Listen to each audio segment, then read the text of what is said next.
भाषा और व्याकरण, लैंग्वेज एंड ग्रामर। बच्चों, यह सभी जानते हैं कि पृथ्वी पर मनुष्य ही भाषा बोलने में सक्षम है। दूसरा कोई प्राणी भाषा नहीं बोल पाता, बस आवाजों और संकेतों के माध्यम से ही अपनी प्रतिक्रिया व्यक्त कर सकता है। जैसा कि हम देखते हैं, कुत्ता भौंकता है, हाथी चिंघाड़ता है, शेर दहाड़ता है इत्यादि। पशुओं की ये आवाजें भाषा नहीं हैं। बच्चों, यहाँ दिए गए चित्र में आप देख रहे हैं कि अध्यापिका बच्चों को पुस्तक से कुछ पढ़कर बता रही हैं तथा बच्चे उसे सुनकर समझ रहे हैं।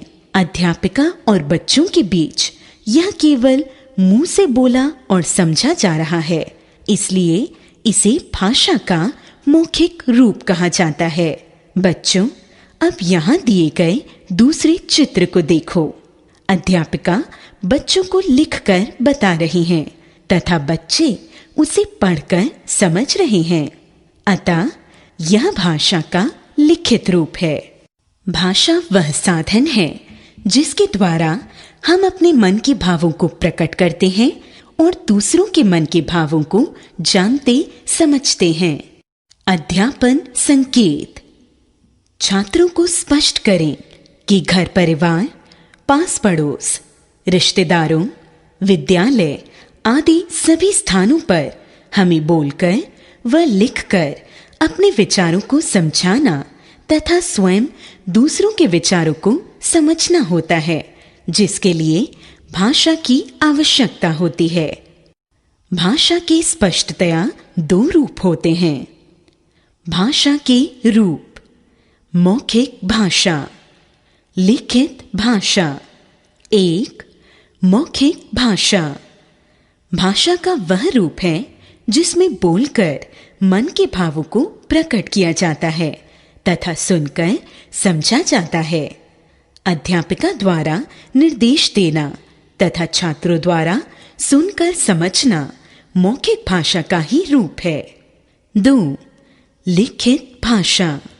यह भाषा का वह रूप है जिसमें लिखकर मन के भावों को प्रकट किया जाता है तथा पढ़कर समझा जाता है। पिछले पृष्ठ के चित्र में अध्यापिका का ब्लैक बोर्ड पर लिखकर छात्रों को समझाना भाषा का लिखित रूप है। व्याकरण। व्याकरण वह माध्यम है जिसकी सहायता से हम भाषा को शुद्ध रूप में पढ़ना, लिखना व बोलना सीखते हैं। लिपि। किसी भाषा को लिखने का ढंग लिपि कहलाता है। जैसे हिंदी, संस्कृत व मराठी की लिपि देवनागरी है, पंजाबी की लिपि गुरुमुखी है, उर्दू की लिपि फारसी है। भारत एक विशाल देश है। इसके भिन्न भिन्न भागों में अनेक भाषाएं बोली जाती हैं। भाषा: हिंदी। राज्य: हरियाणा, उत्तर प्रदेश, राजस्थान, बिहार, मध्य प्रदेश, छत्तीसगढ़, झारखंड। भाषा: पंजाबी। राज्य: पंजाब। भाषा: बांग्ला। राज्य: पश्चिम बंगाल। भाषा: तेलुगु। राज्य: आंध्र प्रदेश। भाषा: गुजराती। राज्य: गुजरात। भाषा: तमिल।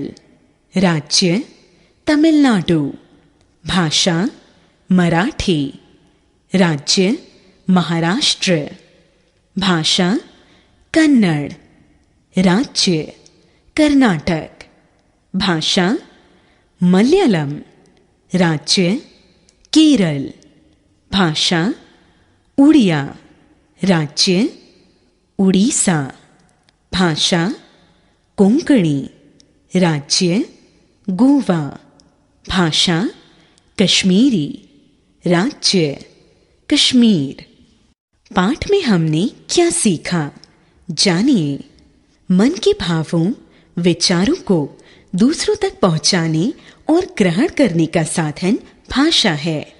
भाषा के दो रूप हैं, मौखिक एवं लिखित। किसी भाषा के लिखने के ढंग को लिपि कहते हैं। व्याकरण भाषा के शुद्ध रूप का ज्ञान कराता है। हिंदी की लिपि देवनागरी है। कंठस्थ करो। संकेतों आवाजों के कुछ अर्थ समझ नहीं आते। स्पष्ट करें जो शब्द भाव को, भाषा वही कहलाते।